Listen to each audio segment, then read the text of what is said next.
I want chocolate cake now. Go buy it for me.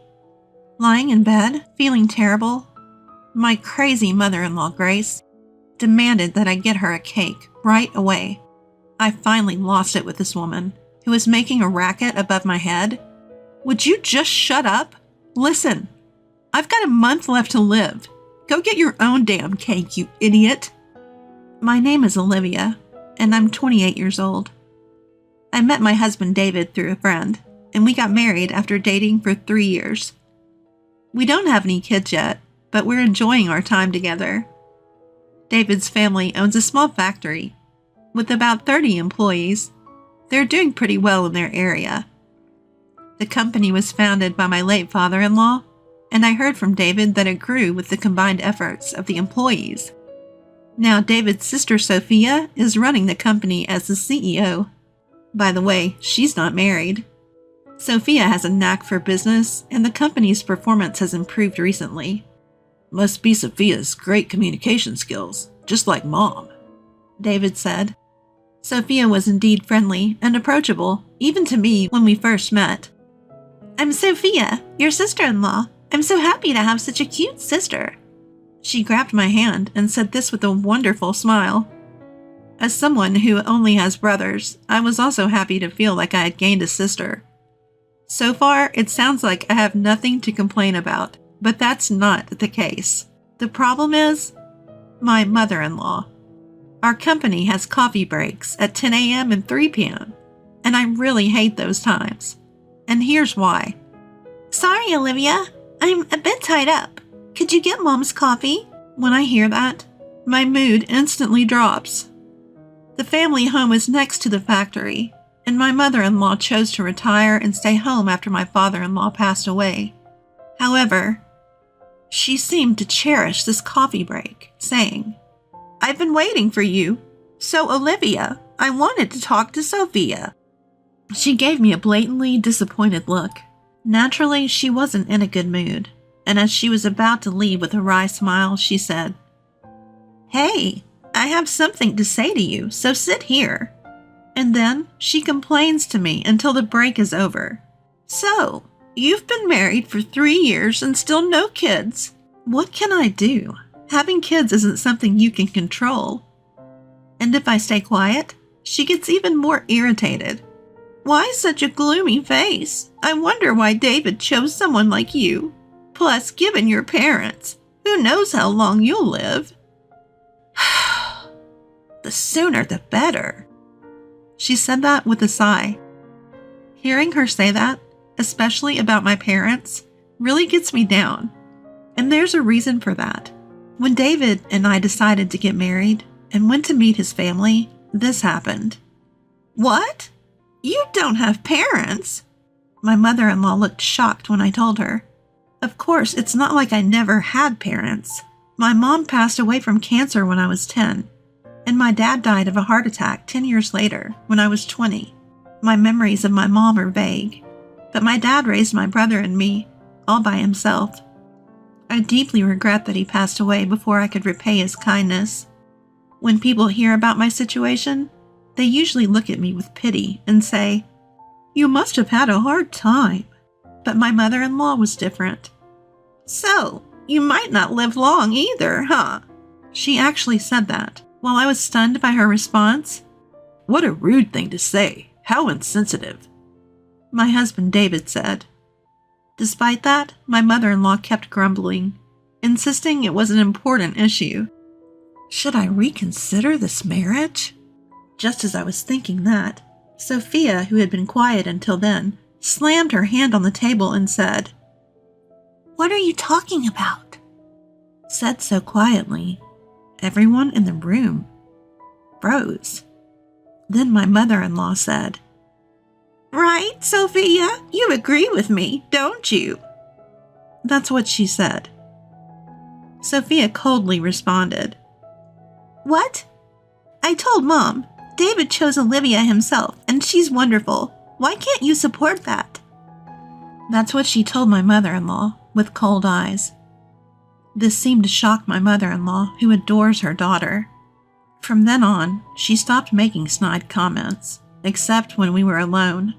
Even during the twice daily coffee breaks, she looked disappointed when I brought her coffee instead of Sophia. David and I rented a room near his family home, so the only time I had to endure her complaints was during those 10-minute coffee breaks. I'm so glad we don't live together. But my peace was suddenly shattered. That year, a record-breaking hurricane brought a lot of misfortune my way. Olivia, hurry! Something terrible has happened. I'd never heard David sound so panicked. I rushed to the living room to find it in complete disarray. What is this? Our ceiling was leaking terribly due to the hurricane. It wasn't just our room. The owner contacted us to say it was the same in other rooms. It seemed impossible to repair while living there, so we had to find temporary housing. Sophia cheerfully suggested, "Why are you worrying? Just live with us. Your commute will be 30 seconds. Sophia said that with an innocent look on her face. So, we ended up staying with David's family for a while. Welcome home, David. The leak must have been tough, but Mom is happy we can live together again. My mother-in-law greeted us cheerfully, but David mostly ignored her, like a teenager in a rebellious phase. And finally she said, "Oh, Olivia, you're here too. I didn't notice because you're so quiet. Smile more." Frustrated, my husband made a face, and all I could do was force a smile, knowing we'd be staying there for a while. After moving in together, I witnessed something quite peculiar. The first time I saw it was during dinner on our first night living together. Wanting to show my gratitude, I cooked dinner: bread, soup, and steak. It wasn't a glamorous menu, but my mother-in-law and sister-in-law said it was delicious and ate it all. I remember feeling genuinely relieved. After a while, my mother-in-law suddenly got up and brought a container from the fridge.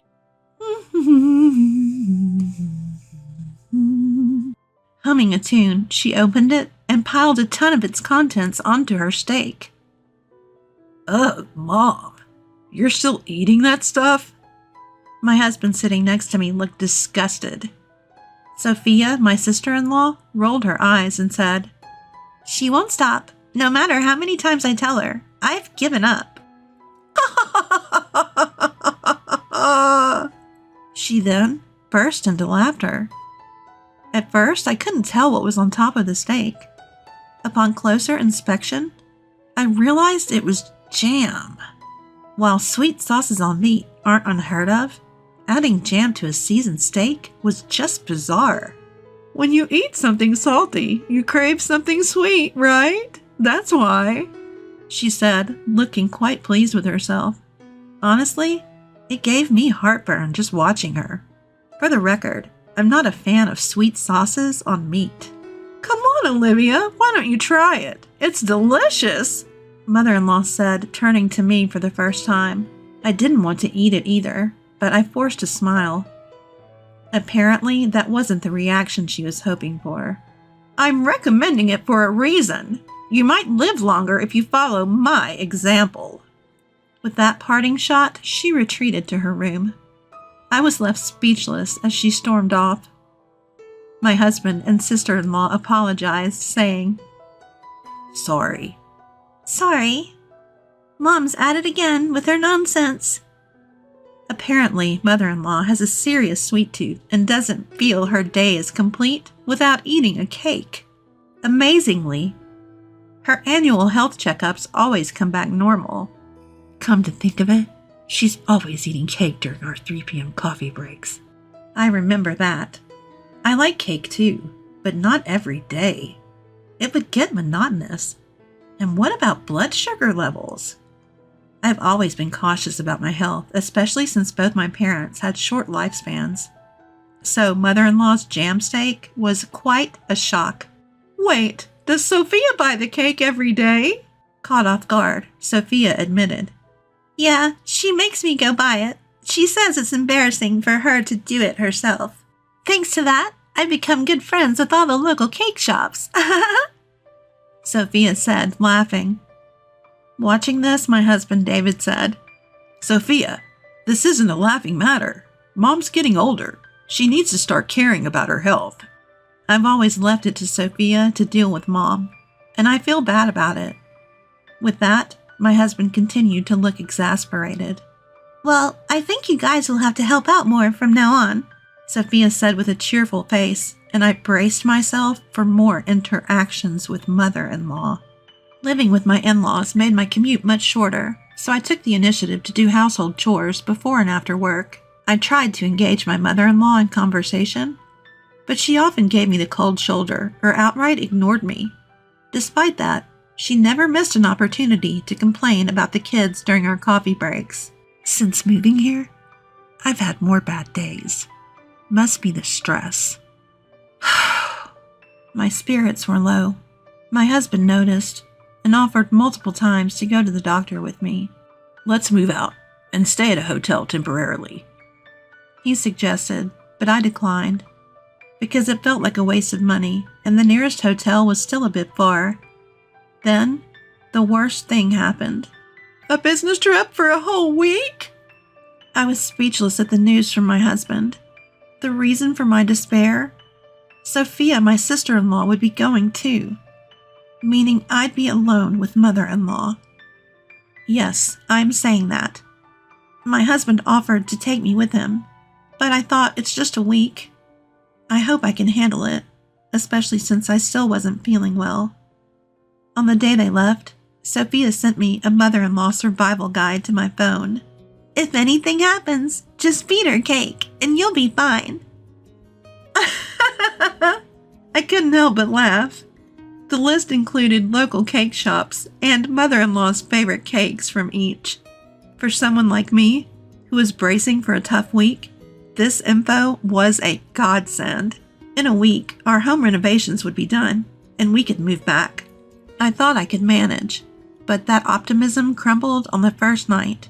When I returned from work, mother-in-law was blocking the entrance. You know why I'm angry, don't you?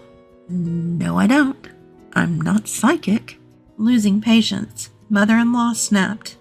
You missed both the 10 a.m. and 3 p.m. coffee breaks today. Her words caught me off guard. Indeed, with my husband and Sophia away and end-of-month tasks piling up, I'd completely forgotten about mother-in-law's coffee breaks, and I myself never had a coffee break. I thought she'd understand since she used to work, but she yelled, The moment we're alone, you start this harassment? You wicked woman! She said that with an angry look on her face. I felt a huge disconnect with her. Why am I getting yelled at like this? Do I deserve to be called wicked? Suppressing my anger, I thought, it's just a few more days, and said, I did buy cake during my lunch break. It's in the office fridge. Sorry I didn't bring it. Here you go. Her face instantly changed from angry to smiling. Let's forget about today. Don't forget tomorrow, okay? She said and cheerfully went back to her room. I'll just call her the cake demon from now on. From then on, I never forgot the coffee breaks, knowing how troublesome it would be to upset mother-in-law. On the day my husband and Sophia were due back, I felt so stressed that I was hit with nausea, headaches, and a loss of appetite. I took the day off and went to the hospital. It's pretty bad. Can your family come right away? I couldn't stop crying at the doctor's words. I was told I have cancer, and at most 6 months, maybe even just 1 month to live. I returned home, my face tear-streaked and my body shaky, and lay down on the bed. The door burst open. What are you doing skipping work? Sophia and David are working hard and you're slacking off? Her screeching worsened my headache. I didn't have the energy to respond, so I just said, I'm not feeling well, and closed my eyes. Mother-in-law didn't seem to like it either. She didn't want to leave the room and still complained to me. She continued to complain, saying things like, That's why you can't have kids. And, Who knows if you'll live long?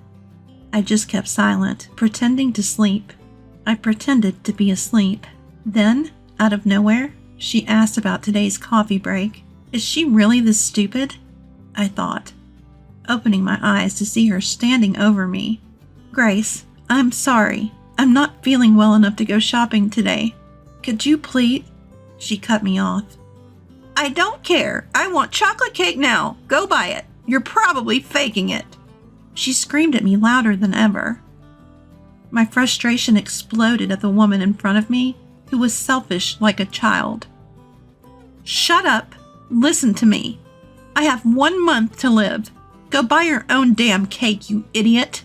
What? My words seemed to stun my mother-in-law, who looked at me with wide eyes. Then, from behind mother-in-law, Mom, what are you doing?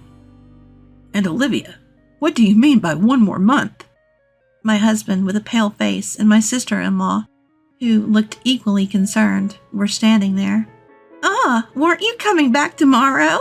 Ignoring the visibly shaken mother-in-law, my husband came to my side. I felt so relieved by his actions that I burst into tears.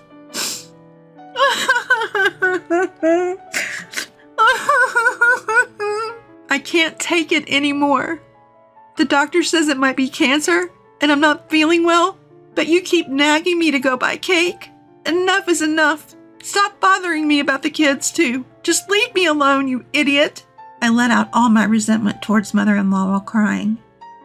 My husband and sister-in-law looked at mother-in-law with cold eyes. Sending a sick person to buy cake? Are you stupid? Sophia, who's usually all smiles, had a face I'd never seen before. A terrifying one. You've been making snide remarks about the kids. Look, I didn't say anything because it's a private matter, but the reason we can't have kids is me. My husband raised his voice as he said this. In reality, about a year after we got married, we consulted a doctor because we were having trouble conceiving. The test showed that I was fine, but my husband's numbers were low. He felt really down about it and kept apologizing to me with a sad face. I didn't want to make him feel that way, so I avoided talking about kids as much as possible. I did want children, but I thought life with just my husband was enough. I never considered leaving him because we couldn't have kids. I didn't tell mother-in-law because I knew she'd start nagging my husband next. I didn't want that. Mother-in-law listened to my husband's words with a face like her soul had been sucked out. Just then, my cell phone rang. The caller ID showed. It was the hospital. Hello? Yes? Right now? My husband just got home. Okay, understood. The doctor who had called earlier sounded very urgent, asking us to come right away. Am I really that sick? As I started to cry from the anxiety. It's okay, Olivia. Can you stand? I'm with you. My husband, who also looked like he was about to cry, and I rushed to the hospital. As we were leaving, I caught a glimpse of mother-in-law get a stern lecture from Sophia. When we arrived at the hospital, we were immediately ushered into a room where the doctor and even the hospital director were waiting to offer us a deep apology. A misdiagnosis? According to the doctor, they had mixed up my medical records with another patient who had the same name and birth date as me. I couldn't believe such a thing could happen, but the doctor did look extremely worn out. This incident was later covered in a local news segment, and the hospital vowed to review its working conditions. I'm not a specialist, but Olivia's symptoms might be. We were then referred to another hospital. When we returned to my in-law's house, mother-in-law seemed to have been scolded by Sophia and was shrinking in her seat. Sophia later told me she was worried that her newlywed son might lose his wife and be heartbroken. It might be love turned inside out, but it was a real hassle. Seeing our tear-streaked faces, even mother-in-law broke down. Did I really do something that bad? She started crying. So what about Olivia? Sophia asked with a concerned look. I'm pregnant, I said, tears of joy filling my eyes. My husband was also shedding tears of happiness beside me. We immediately went to the maternity hospital as advised. It's still early, but yes, you're pregnant. We can confirm the heartbeat. Hearing that, we both burst into tears, even though we were in a hospital. Sophia also cried, saying, I'm so glad, so very glad. As for what happened next, Sophia got engaged to her long-term boyfriend. and moved to another state with him after quitting her job. We had heard about this before, so it wasn't a surprise. My husband, who was taking over as the new CEO, seemed to have his hands full with client visits. The business trip, by the way, was for that reason. He told me later that he was able to come home a day early because it ended sooner than expected. Mother-in-law seemed to know nothing about it. What? Getting married? Quitting her job and moving to another state? And was shocked. Sophia told her, "Yeah, I told you, remember?" "Well, it doesn't matter. It's settled." Mother-in-law was in a daze, and we all laughed.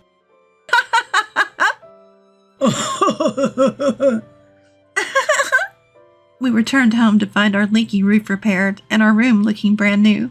We cheered in delight. Things remained awkward with mother-in-law. My husband was angrier than I was and said he never wanted to see her again. But mother-in-law started showing up occasionally during our coffee breaks, holding not cake, but small snacks like biscuits. She had stopped the daily cakes and jam steaks, apparently trying to be more health conscious now that she knew a grandchild was on the way. Employees who had worked there since my father-in-law was CEO seemed happy to see mother-in-law, so I realized she wasn't inherently a bad person. Our conversations gradually increased, and she stopped complaining. When our daughter Emma was born, mother-in-law transformed. She started doing things like buying diapers and leaving side dishes for dinner, saying, "Feel free to eat. You're always working so hard." Even when she knew I was home, she'd send a message and leave without ringing the doorbell. The side dishes were in a cooler, and I appreciated her thoughtfulness. I felt I could get along with this version of mother-in-law. What really convinced me was when Emma was born. Mother-in-law took my hand and said, "Thank you, Olivia. Really, thank you." Seeing her tears, I knew she was sincere. Sophia also seems to be doing well and recently announced her pregnancy. It seems like it won't be long before we all gather at the in-laws' house for a friendly meal